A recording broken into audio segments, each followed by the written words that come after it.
So welcome back. आज हम economics series का लेक्चर 8 डिस्कस करेंगे।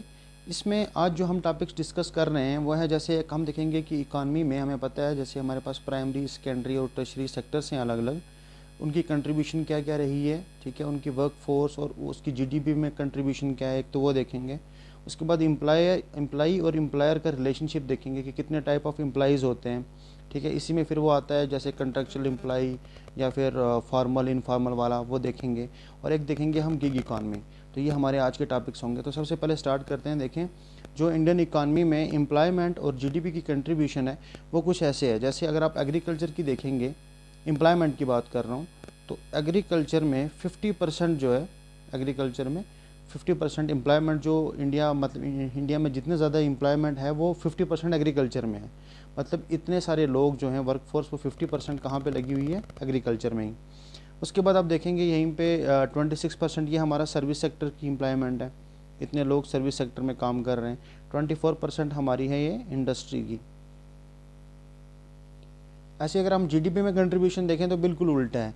सर्विस सेक्टर की हमारा जो जीडीपी में कंट्रीब्यूशन है वो 60% के अराउंड है, ठीक है। ये आ गया हमारा सर्विस सेक्टर का।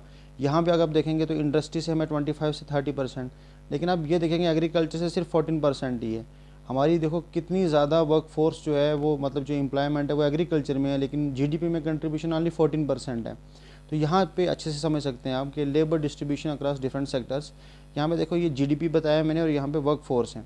अगर आप यहाँ पे देखेंगे एग्रीकल्चर का कितना बड़ा वर्क फोर्स है, लेकिन उसकी जो जीडीपी में कंट्रीब्यूशन ओनली 14% है। ऐसे मैन्युफैक्चरिंग की आप देखेंगे तो ओनली 13% है, अदर इंडस्ट्रीज़ की ओनली 12% और सर्विस सेक्टर 58%। हालांकि यहाँ पे आप देखेंगे तो वर्क फोर्स बहुत कम है, 10 से 15% ओनली, 10 से 15%, और लेकिन उसकी आप कंट्रीब्यूशन देख रहे हैं जीडीपी में कितनी हाई है। तो इसका मतलब या तो हमें मतलब अपना सिस्टम चेंज करना पड़ेगा कि रीज़न क्या है कि जिसकी वजह से एग्रीकल्चर से हम ज़्यादा जीडीपी में कंट्रीब्यूशन नहीं ले पा रहे हैं। एक तो ये वाली चीज़ें हैं। इसमें हम जो नेक्स्ट टॉपिक डिस्कस कर रहे हैं, जैसे हमें पता है कि हमारे पास जो इंडियन इकानमी है ना, इसमें ज़्यादातर हमारे पास इनफॉर्मल एम्प्लॉयमेंट है। मतलब कोई जैसे मान लो कोई एम्प्लॉयर है, कोई भी कंपनी खोल रहा है छोटी मोटी, तो उसमें जब भी वो अपनी एम्प्लॉइज़ को बुलाता है, जो भी वहाँ पे कंपनी में काम करने के लिए आते हैं, तो हर कोई बचना चाहता है कि मैं लेबर लॉज से बचूं, क्योंकि इंडिया में बहुत सारे लेबर लॉज हैं, हंड्रेड्स में, ठीक है। लेबर लॉज थे बहुत सारे। अब क्या है कि अगर आप उनको अच्छे से कंप्लाइंस नहीं करोगे लेबर लॉज की, तो आपके ऊपर उल्टा खमियाजा आपको भुगतना पड़ता है।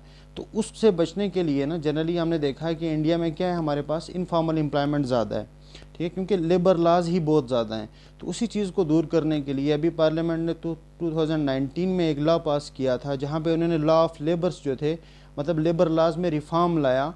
और टोटल अब 4 लॉज हैं हमारे पास, 4 लेबर कोड्स हैं हमारे पास। एक कोड ऑन वेजेस है, ठीक है, 2019 का, 2020 का, 2020 code on social security, code on industrial relation और कोड ऑन वर्कर सेफ्टी या हेल्थ की बात करें।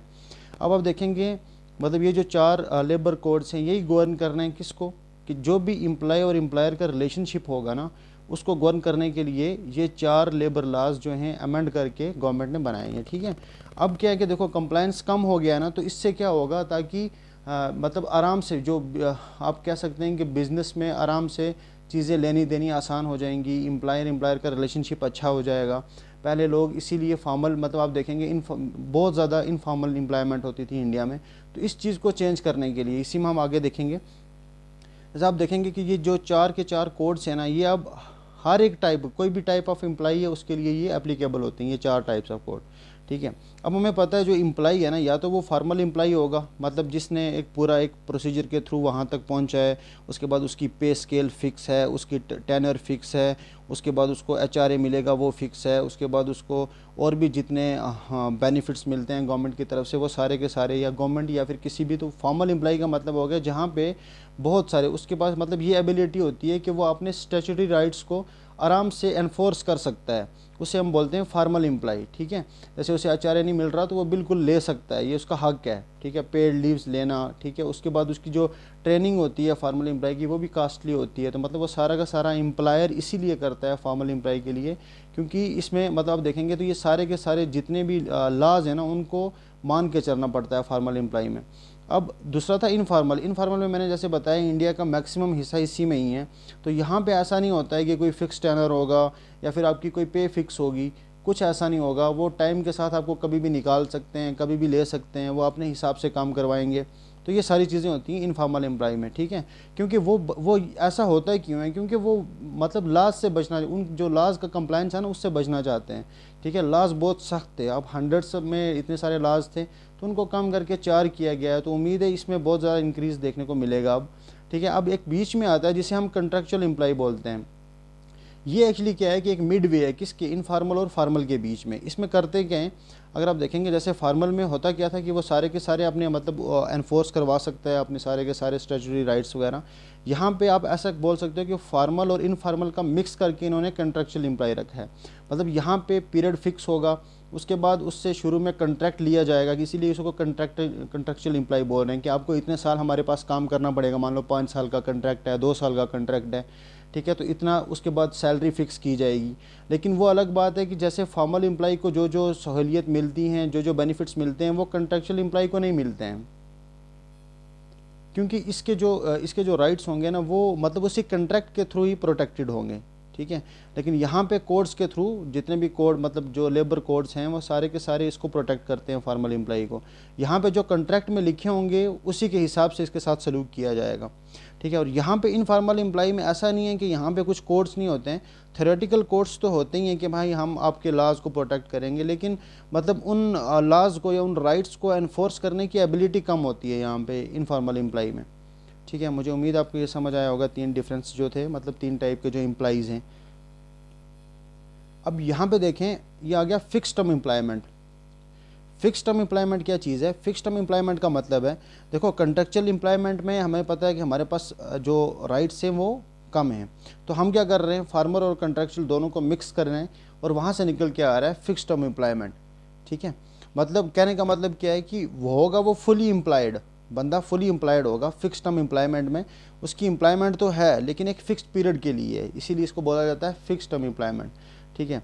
अब इंडिया की इकानमी की बात करें, जैसे मतलब हमें पता है कि ज़्यादातर इनफॉर्मल एम्प्लॉयमेंट है यहाँ पे, तो क्योंकि लेबर लॉस ज़्यादा थे जैसे मैंने बताया। अब आप देखेंगे इनफॉर्मल का मतलब अगर शेयर की बात करें ना, तो इनफॉर्मल का शेयर जो है वो डिक्रीज़ हो रहा है टाइम के साथ अब, ठीक है। जैसे पहले हमें पता है इनफॉर्मल का बहुत ज़्यादा था, तो डिक्रीज़ हो रहा है। कंट्रेक्चुअल और फॉर्मल जो हैं ये इंक्रीज़ हो रहे हैं टाइम के साथ अभी, ठीक है। लेकिन अगर आप देखेंगे कंट्रेक्चुअल ज़्यादा पेस से इंक्रीज़ हो रहा है विद रिस्पेक्ट टू फॉर्मल, ठीक है, क्योंकि हमने देखा कि लेबर लॉज चेंज हुए हैं, उस वजह से मैं आपको बता रहा हूँ। अब अगर आप देखेंगे ना, तो इसका अब देखते हैं यहाँ पे कि कंट्रेक्चुअल जो इतनी तेज़ी से इंक्रीज़ हो रहा है, इसका क्या रीज़न है। तो इसके बहुत सारे रीज़न्स हैं। मतलब आप देखें, जैसे मैं यहाँ पे डिस्कस करता हूँ कंट्रेक्चुअलाइजेशन ऑफ वर्क फोर्स में हम देखेंगे इसको। अब यहाँ पे देखें आप, यहाँ पे मैंने लिखा है कि अगर आप जैसे if associated cost of the hiring formal employ increases, ठीक है। हमें पता है कि जैसे मान लो कि जो फॉर्मल एम्प्लॉय है उसकी तो आपको पता है एसोसिएट कास्ट जो बहुत ज़्यादा हाई होती है। तो अब जो एम्प्लॉयर होगा ना वो क्या प्रेफर करेगा, वो चाहेगा कि मैं ऐसा वर्कर लूँ जो कंट्रेक्चुअल बेसिस पे हो, ठीक है, ताकि एक तो कम्प्लेक्सिटी ऑफ लेबर लॉस से भी बचा जा सके, ठीक है।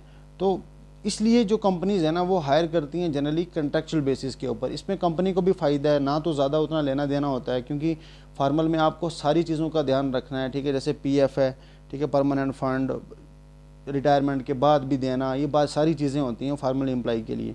तो इसलिए ज़्यादातर कंपनीज यही प्रेफर करती हैं कि हम कंट्रेक्चुअल बेसिस के ऊपर ही हायर करेंगे। इसमें मैंने रीजंस लिखे हैं कि क्या कंट्रेक्चुअलाइजेशन के रीजंस क्या क्या हैं। जैसे एक तो मैंने बता दिया रिजिडिटी ऑफ लेबर लॉज, आपको समझ आ गया होगा। दूसरा देखो फर्म्स का जो साइज़ है वो भी बहुत छोटा होता है, तो अगर जब साइज़ छोटा है तो मतलब उसकी अपनी इनकम बहुत कम है, तो वो फार्मल तो ले नहीं सकता, ठीक है। तो उसके पास अपने कोई इंसेंटिव्स नहीं है कि वो ग्रो करे। तो जो बिग फर्म्स है ना, जॉब क्रिएटर तो वही होती हैं और वो जनरली फॉर्मल होती हैं। तो इनफॉर्मल में आती हैं वो फर्म्स हैं जो जनरली छोटी होती हैं, वही हायर करती हैं, और अब उनके पास इतनी सहूलियत होती नहीं है कि सबको इतना कुछ मतलब इतने राइट्स और सारा कुछ मुहैया करवाएं, ठीक है।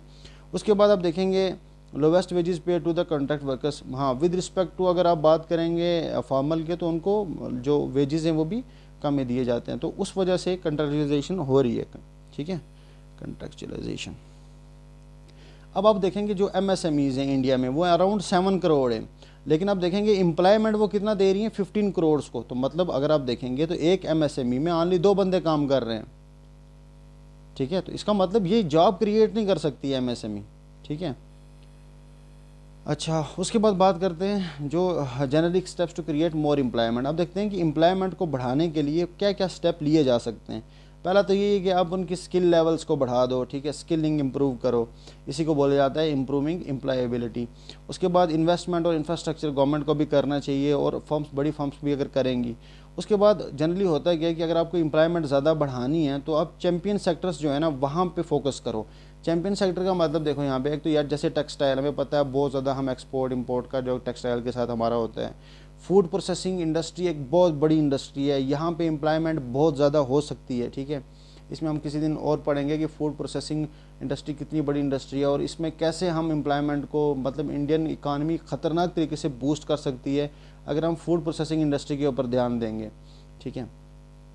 उसके बाद अगर हम ये और क्या कर सकते हैं, जैसे हमने अभी किया है कि 4 लॉज ले आए हैं, अब इनमें भी हम थोड़ा सा चेंज कर सकते हैं, लेकिन सारी चीज़ें मद्देनज़र रखनी पड़ती हैं कि ऐसा ना हो कि लेबर के लॉज बहुत ज़्यादा इंपॉर्टेंट है, मतलब अगर उस रिस्पेक्ट में भी देखेंगे आप कि उनके पूरा राइट तो मिलना चाहिए कम से कम। तो हम 4 से 2 तो नहीं कर सकते, लेकिन ये है कि इसके मतलब जो कंप्लाइंस है उसकी कास्ट को रिड्यूस कर सकते हैं लेबर लॉज की।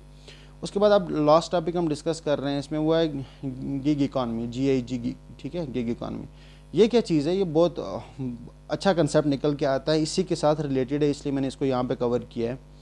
ये क्या चीज़ है, देखो it's refer to that economy where देखो कन्वेंशनली क्या होता था कि जो रिलेशनशिप होता था ना एम्प्लॉय वर्कर्स के बीच में, उसको चेंज किया है किसने, गिग इकॉनमी में। ये तो आगे इसकी डेफिनेशन, मतलब डेफिनेशन समझ सकते हो, नहीं तो इसको इंट्रोडक्शन के लिए कि मतलब अब ये वो वाला कन्वेंशनल रिलेशनशिप नहीं रहेगा जो वर्कर और एम्प्लॉयर का होता था। अब हो क्या रहा है यहाँ पे गिग इकॉनमी में, क्या होगा गिग इकॉनमी में, ये होगा कि जो काम कर रहे हैं दोज हु आर वर्किंग, मतलब जो एम्प्लॉइज़ हैं वो एम्प्लॉइज़ नहीं कहे जाते, मतलब एम्प्लॉइज़ को एम्प्लॉइज़ नहीं बुलाया जाता बल्कि उनको रेफ़र किया जाता है as a partners gig economy में, ठीक है। मतलब एम्प्लॉइज़ एज ए पार्टनर काम करते हैं।